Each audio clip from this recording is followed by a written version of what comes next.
Welcome to this week's Terrier News. I'm Catherine Barron. And I'm Samantha Gambino. There's been a lot going on nationally and globally, so let's get right into it.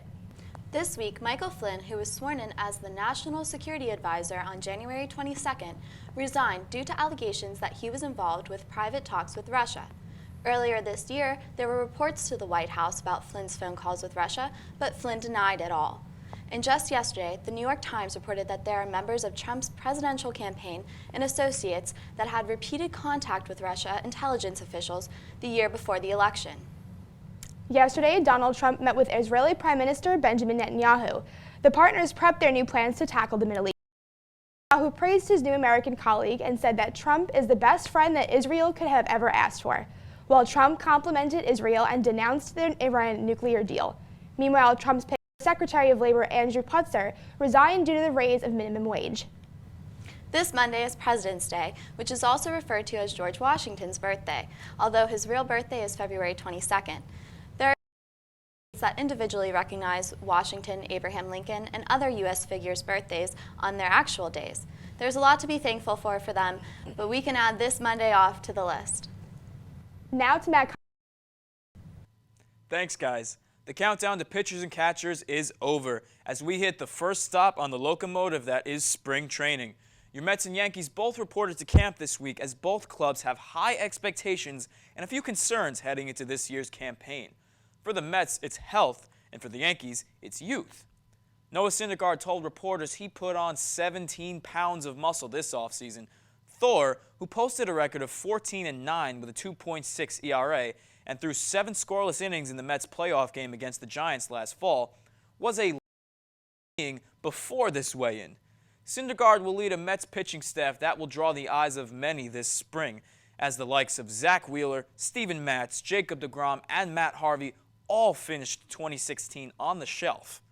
And in Yankees camp, Joe Girardi told the press that the current core of Bronx Bombers reminds him of the beginning of a dynasty, like in 1996. Young stars like Gary Sanchez, Aaron Judge, and Greg Bird will showcase their talents this spring, as there are some clear battles for positions as we head into 2017. Girardi has named Masahiro Tanaka the Yanks' opening day starter. Tanaka went 14-4 with a 3.07 ERA last season. And Samantha, tell us about the Battle of Brooklyn here at SFC. Back to you. Last night, the St. Francis men's basketball team kicked off Terrier Week with their annual basketball game against LIU Brooklyn. The team finished with a losing score of 82-45, but they kicked off Terrier Week, so look forward to more school events to come. Thanks, Matt and Samantha. Now to Kara and Charles with the most recent entertainment news. Thanks, ladies. 33 seasons later, and the Bachelor franchise is making history. On Monday, Jimmy Kimmel announced on his show that the next season of The Bachelor will for the first time be led with a non-white contestant. ABC chooses their next leading man or woman from the previous pool contestants, and this next season is no different.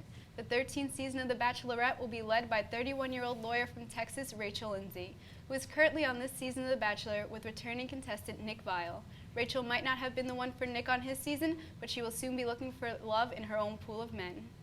Many would say that Derek Jeter has lived the perfect life, and you really can't argue. A Yankee legend, 5-time World Series champion, and now soon-to-be father. It was announced on Monday that Derek and his wife Hannah are expecting the couple's first child in May. It was also revealed that the baby will be a girl. The former Yankees captain seems to be excited as his wife revealed pictures of him smiling and holding pink balloons. So congrats to Derek and Hannah Jeter. Nick Cannon reportedly is not continuing to host NBC's America's Got Talent after his statement he posted on Facebook and Instagram. In his statement, he said, "I find myself in a dark place having to make a decision that I wish I didn't have to. But as a man, an artist, and a voice for my community, I will not be silenced, controlled, or treated like a piece of property." He continues, "There is no amount of money worth my dignity or my integrity. Although walking away from this show he has loved and hosted after 8 seasons, he has decided he needs to become his own boss."